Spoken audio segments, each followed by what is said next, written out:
Welcome, ladies and gentlemen, to the true definition of a sports fanatic. I'm your host, Brandon Lampley. Feels good to be back today. Another week. Have a chance to give you my thoughts and let you pick my brain for about a half an hour. But first and foremost, we have to talk about the NFL's reigning Super Bowl champs, the New England Patriots, but more specifically, their owner, Robert Kraft. Now, Robert Kraft is probably one of the most influential owners in all of sports. When he talks, people listen. But before I get into why Mr. Kraft has been in the news for the last couple of days, give you a little backstory on the man. Robert Kenneth Kraft, born June 5th, 1941, 77 years old, was born in Brookline, Massachusetts. Graduated from Columbia University with his bachelor's. Then he went to Harvard. You got to say it like that, because it's real sedity. Harvard University with his MBA. And his occupation, he's a businessman. His net worth is $6.6 billion. He's currently the owner of the New England Patriots. He bought him back in 1994. And he got his claim to fame before the Patriots. He got his claim to fame by being the CEO of the Kraft Group. Now, the Kraft Group has zero to do with Kraft mac and cheese. I know, it's very shocking. Many people thought that was the case. No. The Kraft Group is a diversified holding company with assets in paper and packaging and sports and entertainment, real estate development, and a private equity portfolio. So, yeah, he's the owner of the Patriots. He owns a Major League Soccer team called the New England Revolution, and he's the owner of Gillette Stadium, where both of the teams play. Now, that was just to give you an idea of who this man is, which is why what I'm getting ready to talk about is so shocking. So, Mr. Kraft has been charged with soliciting another to commit prostitution. Now, I know you might say, it might not be a big deal because that's what men do. They buy prostitutes, especially rich men. But this is all related to an 8-month investigation into a human trafficking ring in Florida. So the spa where he was videotaped. They have video surveillance of him going into the spa and having sex acts, committed on him. So this is down in Jupiter, Florida, and they say hundreds of men are involved in soliciting sex. And this allegedly happened in a day spa. So the police say they have him on video twice in a 24-hour period. And one of the times, it was the morning of the AFC Championship game before the Patriots played the Kansas City Chiefs. So at 10:59, he signed into the massage parlor / day spa. At 11:02, he entered the room with the young lady. And at 11:13, he was finished back in his car on his way to the airport to catch his flight to Kansas City to watch his Patriots play, who eventually ended up going on to the Super Bowl and winning. My man. And, this wouldn't be so significant if, this wasn't a human trafficking ring, because now it's a federal investigation. If this was just, simple prostitution, it's a slap on the wrist, pay a fine, say you're not going to do it anymore, donate some money to charity, and then next year you win some games and then all is forgiven. Oh, no, this is a federal investigation. Now, it might not mean anything, to him per se, because the man is worth $6 billion and money is going to keep him out of a lot of things. Now, for me, for an example, if Brandon Lampley is caught up in a human trafficking ring in Florida, where I currently live, I will be put, as my grandmother used to love to say to me, you will be put under the jail. I'm not getting out. I'm not getting away with anything. Now, Mr. Kraft has been officially charged with 2 misdemeanor counts of soliciting prostitution, which makes me think, he's going to get off legally. Now, the NFL is going to come down as hard as they possibly can and make an example out of him. But 2 misdemeanor counts, $6 billion, he'll be able to beat it. But this shines a light on sex trafficking, human trafficking, because these girls, they, when I did some research, and they say these women who were involved in the ring, they were given no days off. They averaged about 1,500 men a year, and their hygiene was minimal at best. So we're talking about women who were pressed into sexual servitude with the allure of becoming a U.S. citizen. And basically, they use sex to pay off their debt so they become a citizen. But debts never get paid off, and most of them never become citizens. And if you go into a massage parlor, well, not even say massage parlor, if you're dealing with prostitutes and paying women to have sex for money, and you somewhere in America and none of the women speak English, that should be a telltale sign that something is wrong. Now, apparently, Florida is a hotbed for the trade of human beings for sexual exploitation and forced labor. We're only behind California and New York as having the most cases in the United States. And, this is because of the large immigrant population here in Florida. So think about it. Think about all those immigrants who come here with not a dime in their pocket and they can't speak any English and they're looking for opportunities. And someone comes along with said opportunity and they're not in a position to turn it down, whether it's good or bad. And then they're basically shanghaied into servitude, and some of them never find their way out. Now, some would ask, did Robert Kraft know what kind of operation was going on behind the scenes at this place? Now, I could see both sides of the argument. Some people say, oh, yes, he knew, and there's no doubt about it. And some say, hey, he probably didn't know. I kind of lean towards him probably not knowing because of the type of man, the type of status he has, because he isn't hands-on in his day-to-day life. He has people for that. And I'm sure this isn't new behavior for him. This is something he's probably been doing for a long time, for a majority of his life. The guy's 77 years old.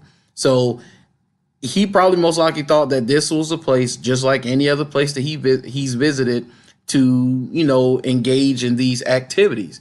Now, it just so happened that at this particular place, it was a human trafficking ring, and he got caught up. So I can see how he might not have known that, this was an illegal setup.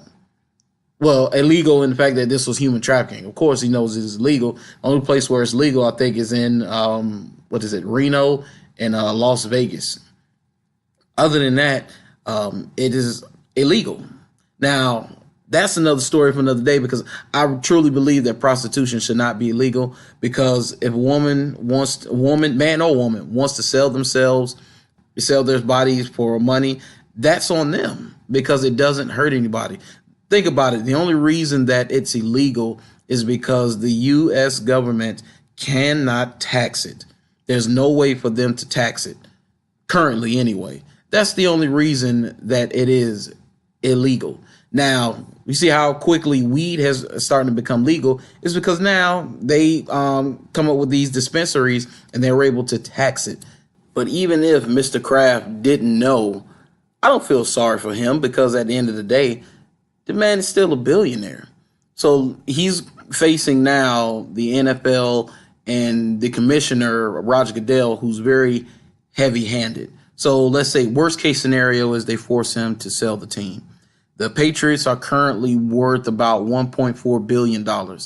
So you're going to make him sell the team, and his net worth is going to go up to about $8 billion.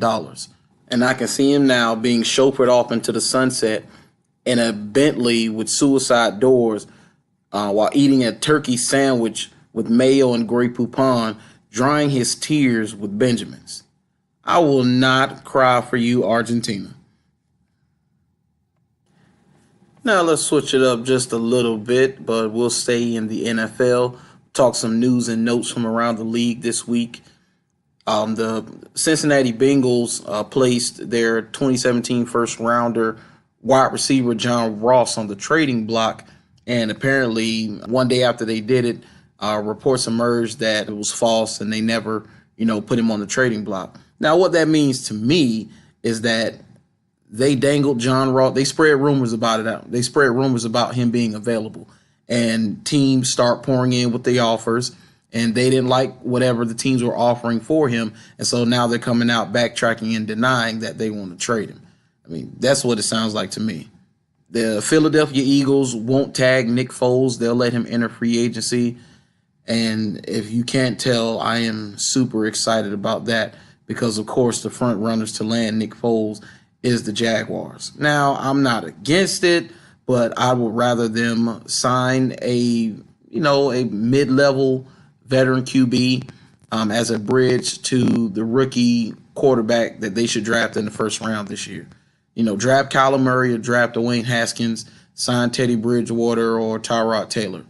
And go from there. But signing Nick Foles to $25+ million, I really don't see it. I can really see him coming here and laying a egg.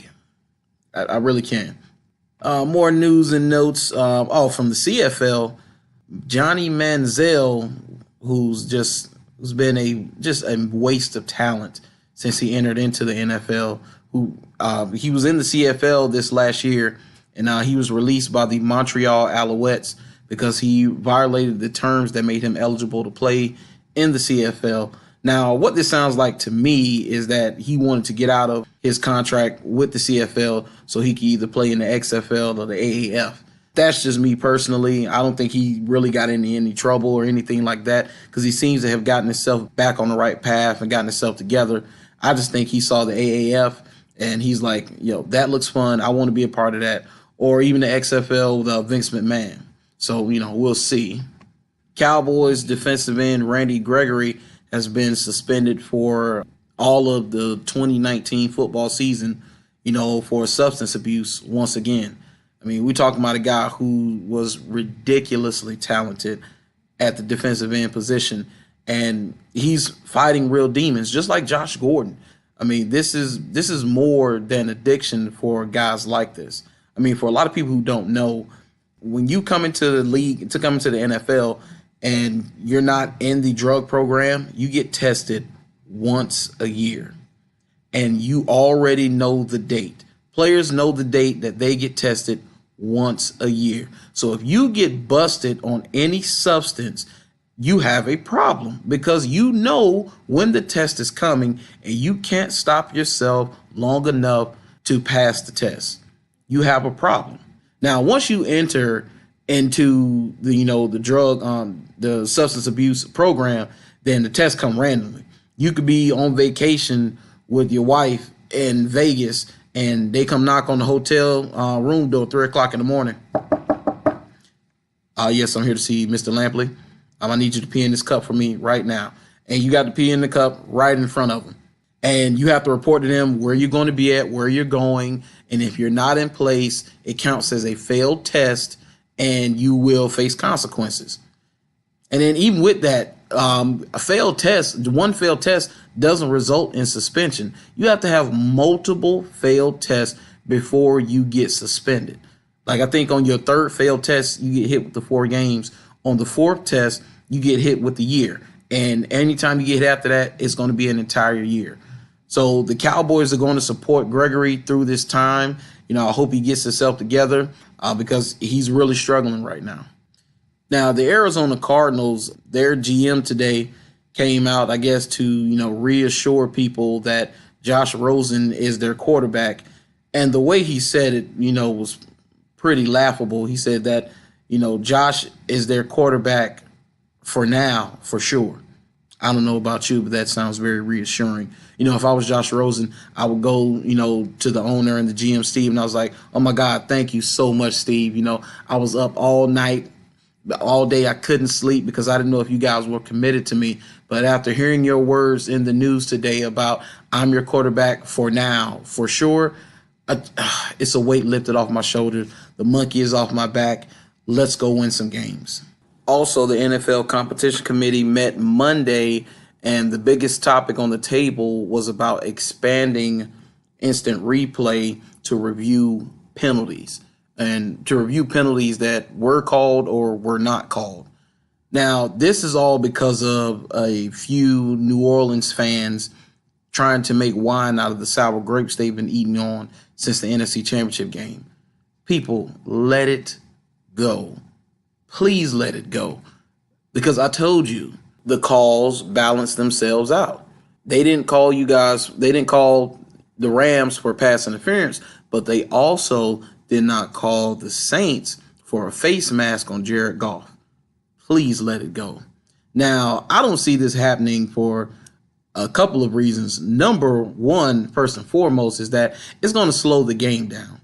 Now, the NFL, one of their issues was their games were too long. We're talking about 3 hours and 30 minutes with just regulation.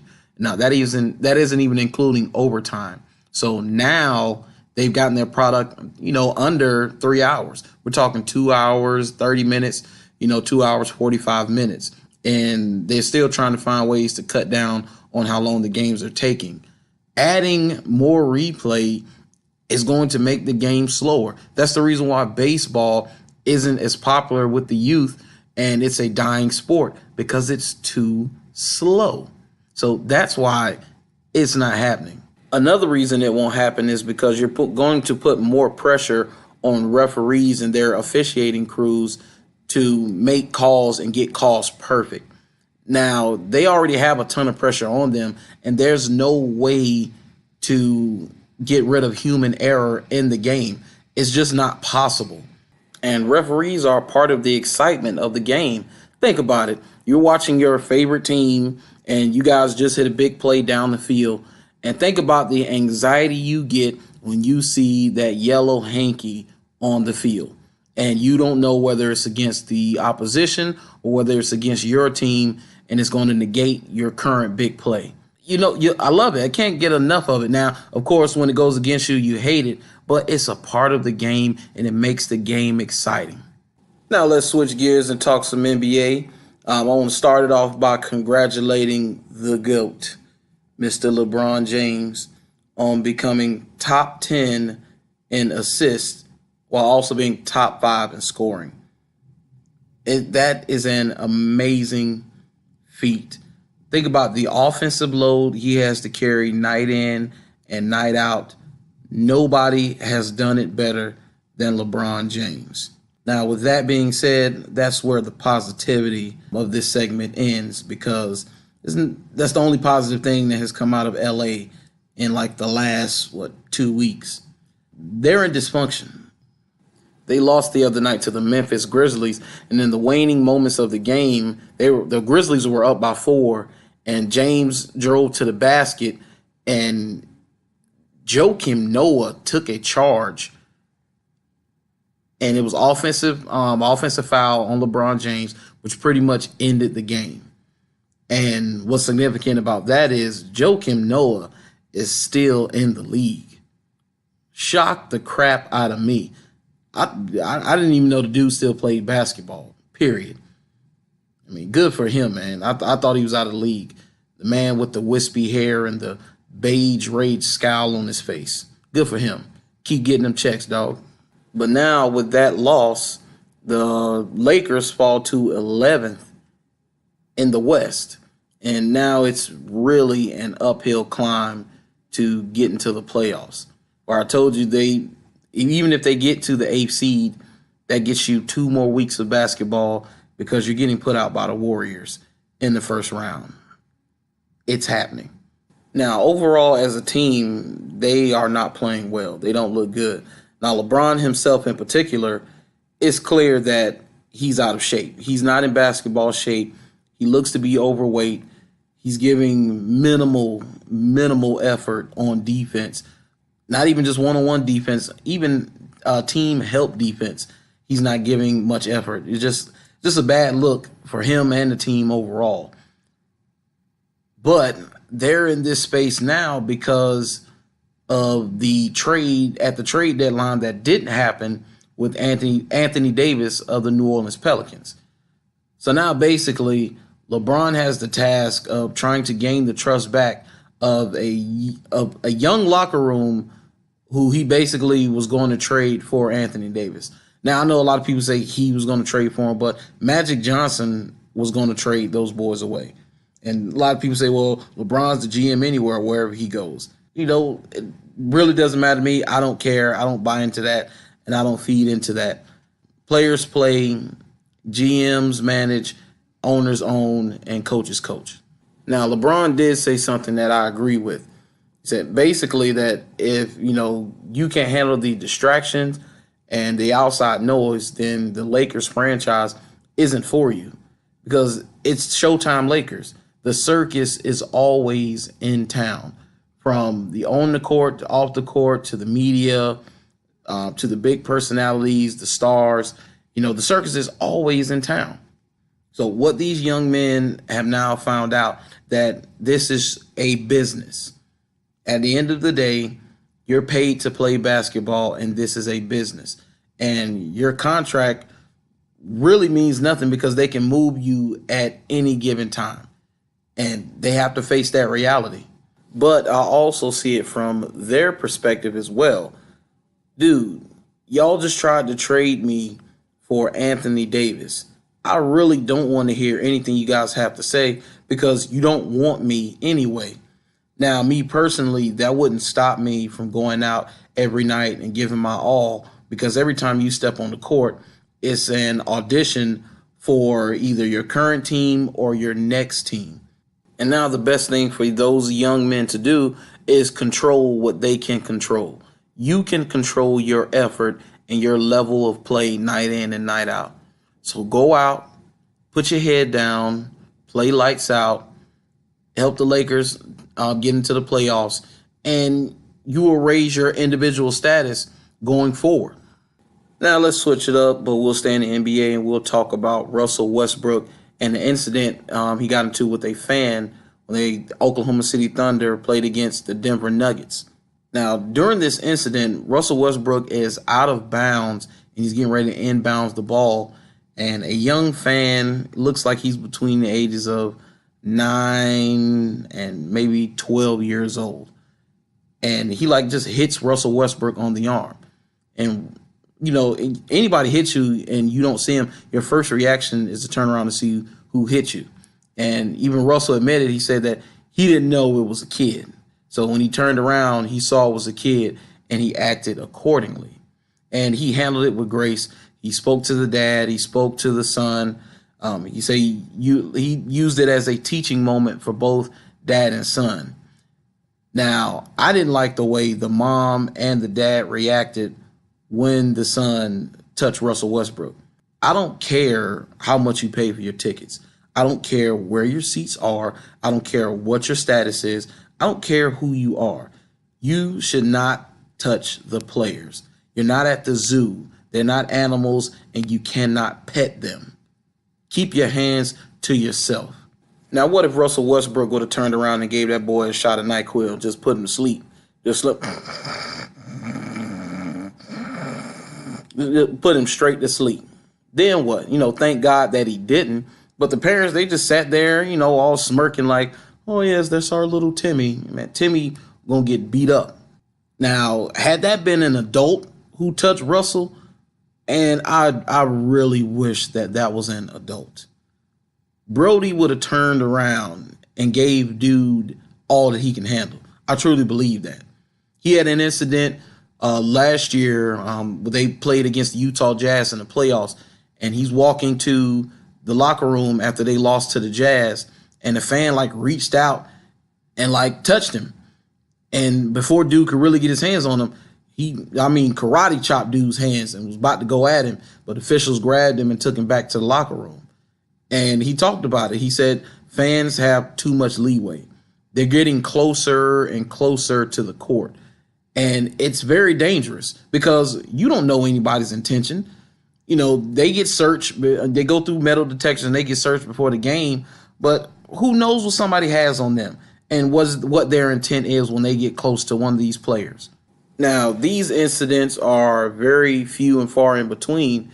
And the NBA experience for fans is probably second to none. If you really think about it, fans are closer to the players than pretty much any other sport. Football, fans have to sit in the stands. Hockey, they're behind glass. Baseball, you have to sit in the stands. Even golf, you're behind a rope and you have officials there that's stopping you from getting to the players. On the NBA court, you can literally stand up and walk onto the court and go touch LeBron James. Now, you'll probably be met with a two-piece and a biscuit and get escorted out by the police and being banned from the arena, but nonetheless, you can still do it.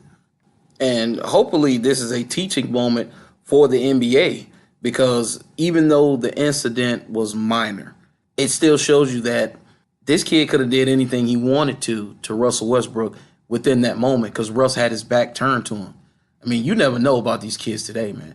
He could have been watching prison videos and learned how to make a shiv. He could have shanked Russell Westbrook. And Russ could have bled out on the court and died. Okay, that's going to the extreme, but you get what I'm saying. And that's why one of my favorite sports videos of all time was the Malice at the Palace. A huge brawl between the Indiana Pacers and the Detroit Pistons, where Ron Artest and Steven Jackson of the Indiana Pacers ran up into the stands and got their ludicrous on and started dropping bowls on fans. Throw them bowls. We drop bowls on them. We drop bowls on them. Throw them bowls. Dropping elbows on these dudes' heads. Now let's switch it up a bit. We'll stay on the topic of basketball, but we'll go to NCAA, college basketball.